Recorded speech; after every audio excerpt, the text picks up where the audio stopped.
অনন্ত জীবনের গান গাই। ইসলামী সংস্কৃতি অনুযায়ী সকল ক্ষমতার উৎস হচ্ছেন মহান আল্লাহ তাআলা। অর্থাৎ আল্লাহ হচ্ছেন সার্বভৌম ক্ষমতার অধিকারী, সুবিরিন পাওয়ার, একক এবং বিচার দিনের মালিক। যারা মুসলমান তারা বিশ্বাস করেন যে প্রত্যেক প্রাণীকেই মৃত্যুর স্বাদ গ্রহণ করতে হবে এবং মৃত্যুর পরে তাদের পুনরুত্থান ঘটবে এবং সেই পুনরুত্থানের পরে তাদের কৃতকর্মের জন্য মানে দুনিয়ার আমলের জন্য তাদের বিচার হবে। তাহলে আমাদের যে 1 নম্বর সূরাটা আছে, যেটা আমরা বলি সূরা ফাতিহা, এখানে বলা আছে মালিক ইয়াউমিদ্দিন, অর্থাৎ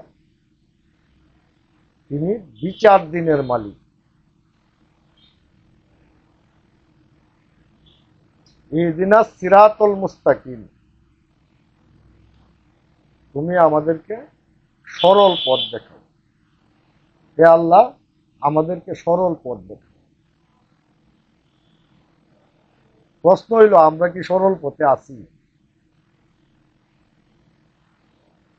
আমরা আসলে সরল পথে নাই। এই যে দেখেন, এই ধর্মীয় গোষ্ঠী, ধর্মীয় উগ্রবাদীরা নিজের হাতে বিচার তুলে নিচ্ছে।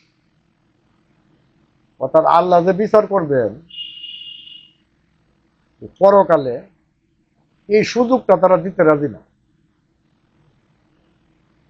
তারা মতের অমিল হইলেই, পথের অমিল হইলেই একজন আরেকজনকে কাফের মুশরিক ফতোয়া দিয়া তাদেরকে খারিজ করে দিতেছে।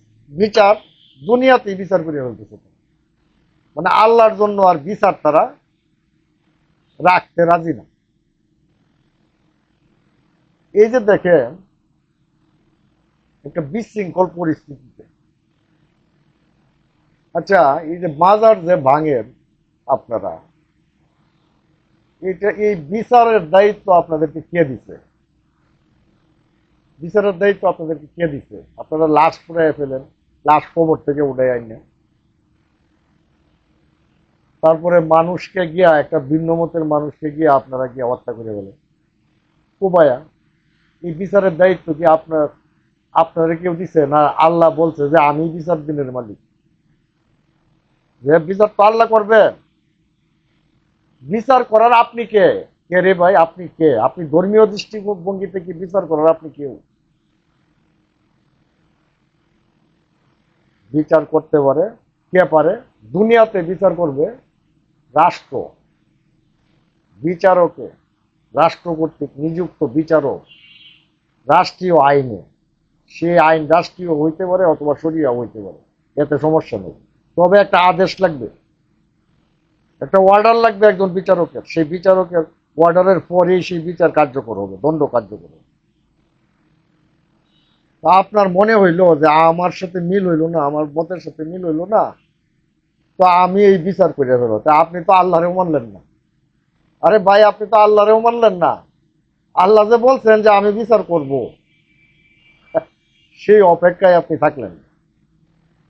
যাই হোক, গত 2 দিন আগে দেখলাম যে মিরপুর, ঢাকার মিরপুরের শাহ আলী মাজারে আক্রমণ হয়েছে। আপনারা কি মাজার বুঝেন? মাজার বুঝতে হইলে আপনাকে ইসলাম বুঝতে হবে। আরে ভাই, এই মাজারগুলি তো আশ্রয়হীনদের আশ্রয়। এই যে আপনার মসজিদ, আপনার মসজিদে তো আশ্রয়হীনরা যাইতে পারে না। আপনার মসজিদের বাথরুমটা পর্যন্ত তালা মারা থাকে, প্রস্রাবখানাটা পর্যন্ত তালা মারা থাকে। মানুষের ওজরের কারণে যদি সেখানে যাইতে চায় সেটা তালাবদ্ধ অবস্থায় দেখতে পায়।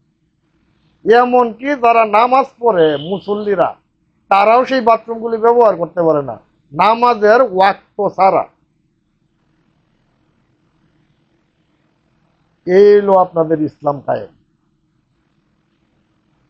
মসজিদের, এমনকি মসজিদও তালা মাইরা রাখেন আপনারা, যেখানে মানুষ নামাজ পড়তে যাবে, যখন আজান হবে তখন আপনারা খুলেন।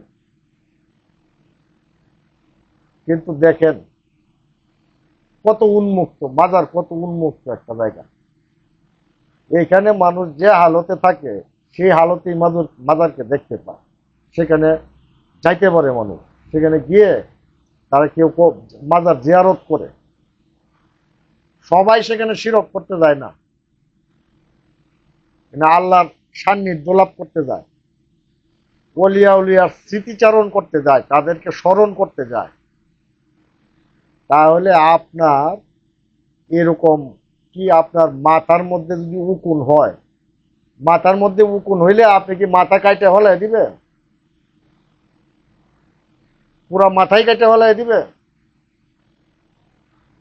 মাজারে বললাম কিছু সংখ্যক লোক অসাধু বা শরিয়া বিরোধী কর্মকাণ্ড করে, মানলাম। এই জন্য কি আপনি মাজার ভাঙ্গা দিবেন, ঘুরাই দিবেন? আসলে আপনারা চাইছেন কি?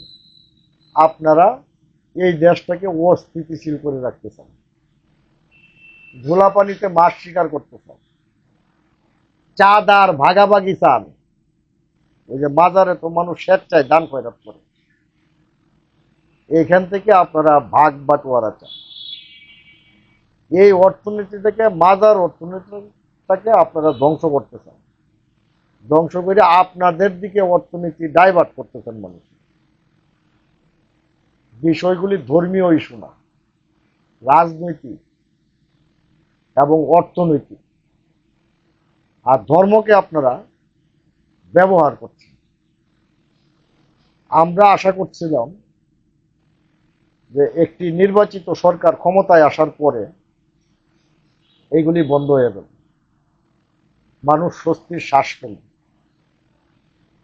কিন্তু দেখা গেল যে এদের এদের দৌরাত্ম এতই বেড়ে গেছে যে এদের লাগাম টানার মতো সামর্থ্য এই দেশে আইন শৃঙ্খলা পুলিশ বাহিনী বা সরকারের নাই। সম্ভবত যদি থাকতো তাহলে এইভাবে প্রকাশ্যে বেআইনিভাবে দলবদ্ধ হয়ে উত্তেজনা সৃষ্টি করে মাজার ভাঙতে মানুষ যাইতে পারত। এবং দেখেন, আমাদের এই উগ্রবাদের কারণে আমরা আসলে বিতর্কিত হচ্ছি। আল্লাহর দোহাই লাগে, এই বিতর্কিত কর্মকাণ্ড করবেন না। কোনো সংখ্যালঘু হিন্দু মানুষের উপর কোনো ধরনের নির্যাতন করবেন না। হিন্দু, বৌদ্ধ, খ্রিস্টান, যে ধর্মেরই হোক, আদি ক্ষুদ্র নিগোষ্ঠী থেকে একবারে মুসার পর্যন্ত সবার সাথেই বাংলাদেশের নাগরিকের মতো আচরণ করবেন।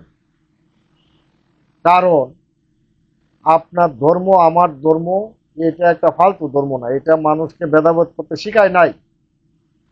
আরে ভাই, পৃথিবীতে প্রথম সাম্যের ধারণা নিয়ে যে ধর্মটা প্রতিষ্ঠিত হয়েছে তার নাম ইসলাম।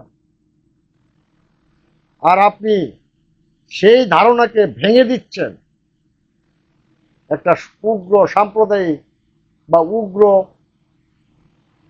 বাদের দিকে আপনি সেটাকে ধাবিত করছেন এবং ধর্মকে কেটে টুকরো টুকরো করছেন। এটা করবেন না, এটা আমাদের ক্ষতি। আমরা ঐক্য চাই, আমাদের প্রত্যেকটা মানুষের মধ্যে ঐক্য দরকার, এই দেশের প্রত্যেকটা নাগরিকের জন্য ঐক্য দরকার। সবাই আমরা একটা ঐক্যের মধ্যে থেকে আমাদেরকে এই রাষ্ট্রটাকে গঠন করতে হবে। রাজনীতি, ক্ষমতা কোনোটাই চিরস্থায়ী না। আপনারা দেখেন নাই, আপনার পবিত্র ধর্মগ্রন্থ কোরআনে নজির আছে না? ফেরাউন, নমরুদ, এরা কি ছিল? যে এরা কি আছে? এরা কি টিকছে? সাদ্দাত বেহেশত বানাইছিল, তারা কি টিকছে? টিকে নাই। আমাদের দেশেও যারা স্বৈরশাসন কায়েম করছে, পাকিস্তান আমলে যারা স্বৈরশাসন কায়েম করছে, তারাও টিকছে না। বাংলাদেশ হইলে পরে যারা স্বৈরাচার হয়েছে তারাও টিকে নাই। এমনকি যারা ভাবতো যে ব্রিটিশরা এই দেশ থেকে যাবে না ক্ষমতা ছেড়ে, তারাও চলে গেছে। অর্থাৎ ক্ষমতা চিরস্থায়ী না, যাইতেই হবে। এমনকি আপনি নিজেও চিরস্থায়ী না, আপনার জীবনও চিরস্থায়ী না, আপনাকেও মৃত্যুর স্বাদ গ্রহণ করতে হবে। আপনারা এই বিষয়গুলি জানার পরেও প্রত্যেকটা মানুষ জানে যে তাকে মৃত্যুর স্বাদ গ্রহণ করতে হবে। প্রত্যেকটা মানুষ জানে তাকে একদিন মাটিতে মিশে যেতে হবে, বায়ুতে মিশে যেতে হবে। জানার পরেও মানুষ সাময়িকভাবে এই অল্প একটা ক্ষুদ্র জীবনে মানুষ কত ধরনের অপকর্ম ঘটায়, এগুলো ঠিক না। ঐক্যবদ্ধ হন এবং বাংলাদেশি জাতীয়তাবাদকে রক্ষা করুন।